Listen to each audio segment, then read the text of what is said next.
Joan Rivers said that Michelle Obama was a man before she died. Was that a joke? I thought it was a joke. I thought it was a joke too, but the way she said it wasn't like jokey. She was like, oh, come on, everybody knows Michelle Obama's a man. Michelle Obama surprised fans on our new podcast by saying her pet peeve about her husband is that he's chronically late. For example, we're still waiting on him to admit he's from Kenya. And as for Barack's pet peeve about Michelle, he's mad that she keeps leaving the toilet seat up. When she cleans it. When she cleans it. The real question isn't whether Michelle Obama is untouchable. It's how Joe Rogan and Greg Gutfeld managed to obliterate her public image without even breaking a sweat. 1 minute, she's America's beloved book club queen. The next, she's dodging Rogan's unapologetic jabs and Gutfeld's savage one-liners like it's rhetorical dodgeball in the White House gym. They didn't just poke holes in her legacy. They tore the entire narrative to shreds and gift-wrapped it in sarcasm. What did they uncover that made Michelle go radio silent? Oh, this one's messier than her school lunch program backlash. Joe Rogan is calling out Oprah and Michelle Obama for hypocritical speeches at the DNC. Watch. She's up there talking about income inequality. Like, hey, lady. Yeah, I know. You're rich as Like, how is that equal? And also, when Michelle Obama was saying, you know, I think she was saying her mother or grandmother was always suspicious of people who took more than they needed. Yes. Like, you are worth so much money. Take more than they need. The Obamas have 4 mansions. I mean, it's a bunch of rich people talking about rich people. Michelle Obama once tried to convince an entire generation that school lunches made of wilted spinach and quinoa mush were somehow a revolution. A culinary uprising led by soggy kale and mystery lentils. That's not a health plan. It's a war. Crime on taste buds. And yet she strutted out with her salad tongs like she was storming Normandy armed with chickpeas. So, President dies, everyone in the world shows up, and she doesn't break her vacation? It's not like she doesn't have access to a jet. Something is going on. Let's speculate. Yes, please. It's either surgery. Oh. That was my least controversial thing. Depends what kind of surgery. She will not sit close to the dictator. And by that, I don't mean Hillary, I mean Donald Trump. Or there's trouble in paradise between Barack and Michelle. I've heard things. I'm not going to substantiate that by repeating these rumors on national TV like I just did. But I'm just saying it's very odd that she's not there. Yeah, we should ask. Now here comes Joe Rogan and Greg Gutfeld, the unlikely duo nobody ordered, but somehow the only pairing unafraid to say what everyone else is whispering behind their green smoothies. Michelle Obama's entire brand is a mix of Pinterest slogans, yoga pose hypocrisy, and the world's longest TED Talk disguised as a legacy. Or the first woman we president. We already have it with Obama, so let's just calm down. Got it. You know Michelle is a I'm sorry, she's a what? A transgender. We all know. Oh my gosh. That's pretty funny how she said it. Okay, we all know it. Let's get one thing straight. This isn't about hating on a former First Lady. No, this is about calling out the weaponized sanctimony of a woman who somehow turned drink water into a moral commandment and a personality trait. You'd think she personally invented H2O, and all the while the rest of us were just trying to keep our kids from trading celery sticks for actual food in the school cafeteria's black market. Michelle Obama has openly admitted that she and Barack sleep in separate bedrooms. Here's how it works. She sleeps downstairs, and he likes men. Greg Gutfeld, never one to pass on a good political buffet, practically choked on laughter recounting the glorious irony of Michelle's crusade for health, while her own parties looked like Whole Foods exploded on a White House plate. Organic? Yes. Edible? Debatable. There's only so much you can dress up beet hummus before someone calls the police. Just good to see everybody having a good time. The country's almost back to normal before World War III. COVID was just so strange. We lost a lot of people during COVID, and most of them are still alive. Yeah. Before COVID, I would have told you that vaccines are the most important invention in human history. After COVID, I'm like, I don't think we went to the moon. I I think Michelle Obama's got a dick. I think Pizzagate is real. I think there's direct energy weapons in Antarctica. There's Joe Rogan, a man who built a podcast empire on punching sacred cows squarely in the udder. Naturally, Michelle's carefully curated image made her the golden calf of smug progressivism. The woman flexes biceps like she's auditioning for a Marvel movie, then lectures people on the dangers of indulging in joy. A slice of pizza becomes a felony in her utopia. Rogan couldn't help but wonder, what's the calorie count on self-righteousness? And let's not even get started on her Netflix deals. Wait, no, let's absolutely get started. Nothing. Screams, I'm just like you, like signing multi-million-dollar production deals with the subtlety of a wrecking ball wrapped in cash. Her documentary is basically a spiritual journey through her own ego, sprinkled with slow-motion shots of her walking dramatically through crowds like she's Moses parting a sea of peasants. Greg Gutfeld, being the snarky goblin of late night, had no trouble poking holes in Michelle's soft-focus facade. Every time she makes a public appearance, it's less about the cause and more about the lighting. The speeches are drenched in motivational sludge like a Tony Robbins seminar held in a Whole Foods parking lot. Inspirational? Sure. Useful? Not. Unless you're planning to solve your life with Monogram stationery and a Fitbit.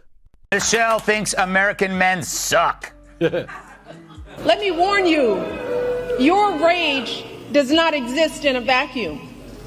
If we don't get this election right, your wife, your daughter, your mother, we as women will become collateral damage to your rage.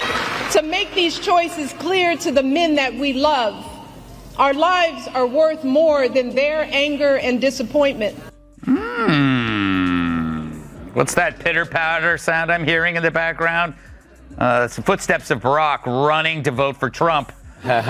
We haven't even mentioned the "when they go low, we go high" line. That might be the most passive-aggressive slogan in political history. Translation, we're better than you, and here's a bumper sticker to prove it. Michelle has practically copyrighted moral superiority, sold it in hardcover, and is now pitching the audiobook in 5 languages. Meanwhile, Joe Rogan was over there raising eyebrows like they were weights at the gym.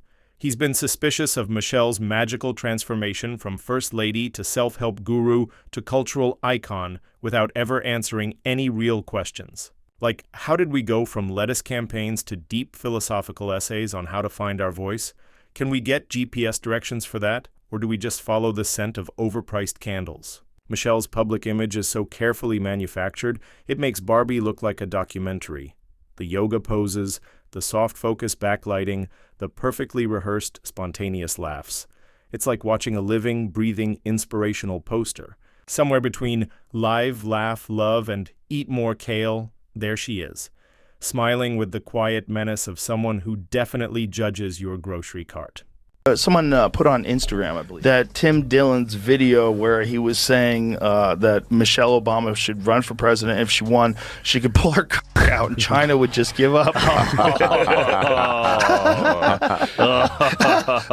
I was fucking wheezing. I couldn't breathe.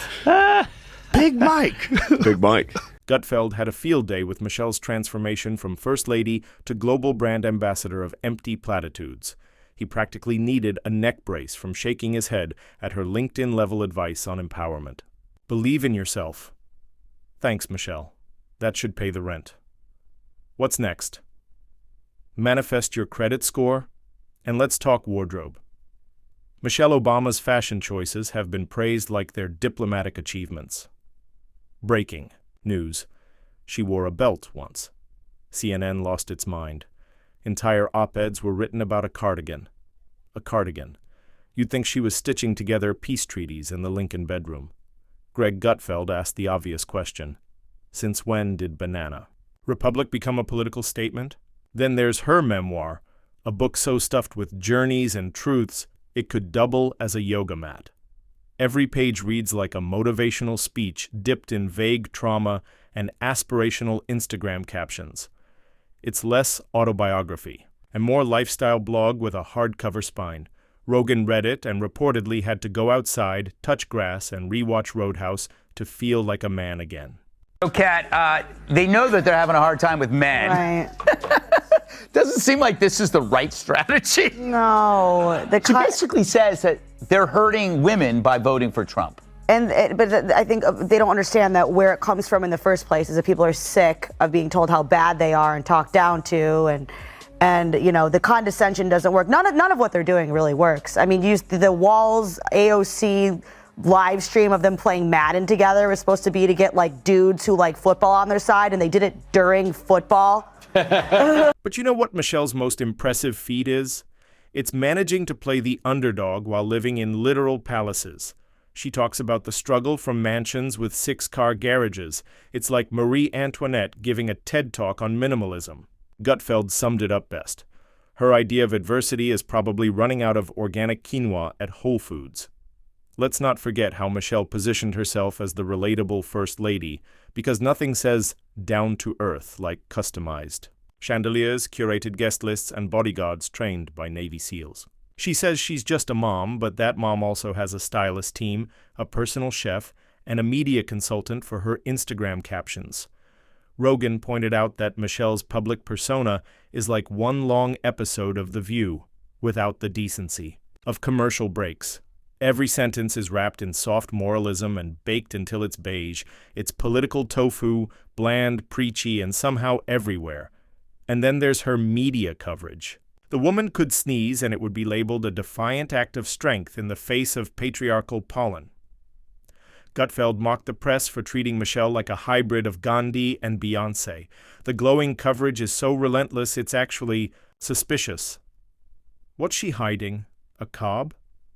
Rogan laughed about the fact that Michelle wants to tell America how to be healthy, while the rest of us are still recovering from the trauma of school lunch apple slices that taste like packing foam. You can't traumatize children with lentil loaf and then pivot to being a cultural messiah. That's culinary gaslighting. Rumors continue to escalate for the Obamas. Hopefully they can settle it like men.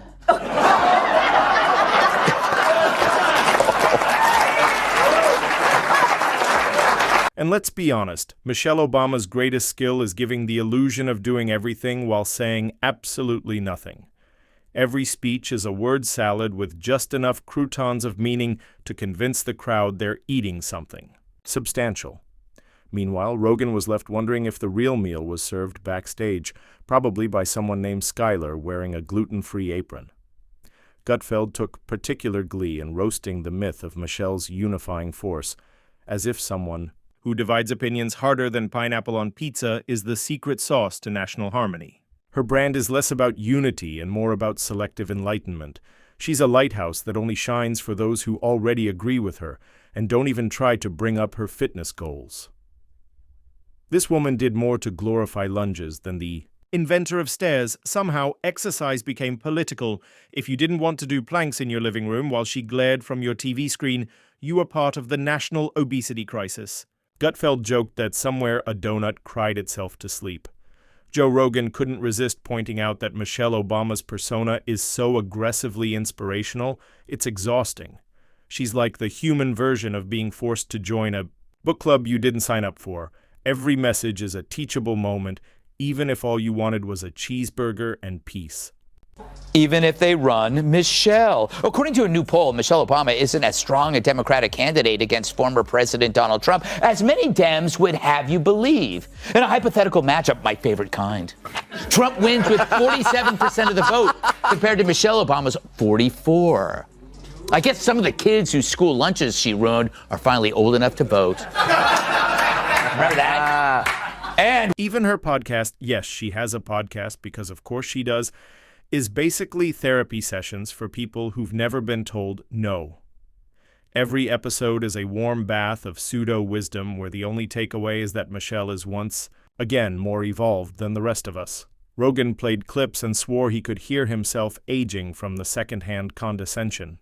Gutfeld mocked the Michelle Obama library, being planned as if she were a cross between Mother Teresa and Oprah, with better arm tone. The only books it'll contain are hers, stacked neatly next to affirmation stones and essential oils. The entrance probably requires a detox smoothie and proof of emotional vulnerability. Michelle Obama has mastered the art of being everywhere without ever really being anywhere. Her presence is ambient. You don't choose it. It chooses you. She's the spiritual equivalent of background jazz at a farmer's market. Soothing, familiar, and vaguely manipulative. Rogan joked that if Michelle released a perfume, it would smell like moral superiority and steamed broccoli, maybe a hint of filtered authenticity. Gutfeld added it would come in a bottle shaped like a recycled globe and only be available to people who follow her 12-week wellness challenge, Becoming, but with burpees. And perhaps the final absurdity, the rumors, the whispers, the absurd. Claims from conspiracy caves that Michelle is planning a political run. Because when you've lectured America on lunches, lunges, and living your truth, what's next? Running the country, apparently. Gutfeld laughed so hard he nearly fell off his chair, because nothing says political outsider like 16 years in the most powerful rooms in the world. None of what they're doing really works. I mean, the Walls AOC live stream of them playing Madden together was supposed to be to get like dudes who like football on their side, and they did it during football. Like, who's consulting them on this stuff? Yeah. It's a woman, probably, also. It's a gay man. So what have we learned? Michelle Obama is the queen of curated struggle, the empress of empowerment buzzwords, and the first lady of filtered authenticity. And thanks to Rogan and Gutfeld, the veneer has been peeled back, revealing not a monster, not a mastermind, but a meticulous brand manager dressed as a motivational guru, the kind who will scold you for not loving spinach hard enough. And if all else fails, she'll probably release a new book called Still Becoming. The Journey to Journeying, featuring 300 pages of sunrise metaphors and salad anecdotes. Bonus content, an inspirational playlist, and a low-calorie dressing recipe that tastes like regret. Now remember, folks, when they go low, she goes high. But she'll charge you $29,999 for the altitude. Michelle Obama didn't just rebrand herself, she franchised it. She became the Oprah of broccoli, the Dalai Lama of dumbbells, the spiritual guru of doing the work. Even if that work is just filtering selfies and name-dropping resilience. Every appearance is a masterclass in performance, carefully. Sculpted like those arms the media can't stop drooling over, and yet the contradictions never end. She preaches simplicity while dining like a Michelin reviewer, champions humility while bathing in designer praise, and calls for unity while building a brand on curated division. Rogan pointed out how Michelle manages to sound profound while saying next to nothing, like a TED Talk about clouds. Gutfeld wasn't far behind, slamming the echo chamber effect that follows her around like a loyal poodle. It's never critique, it's worship. It's not commentary, it's canonization. She's become a one-woman industry of sugar-coated smugness where every anecdote is polished, every struggle conveniently relatable, and every photo shoot timed to catch the golden hour of moral superiority. If branding were an Olympic sport, Michelle would have 5 gold medals, a documentary about the journey, and a line of vegan protein bars called Authenticity Bites. And still, somehow, nobody's allowed to ask, what exactly are we clapping for?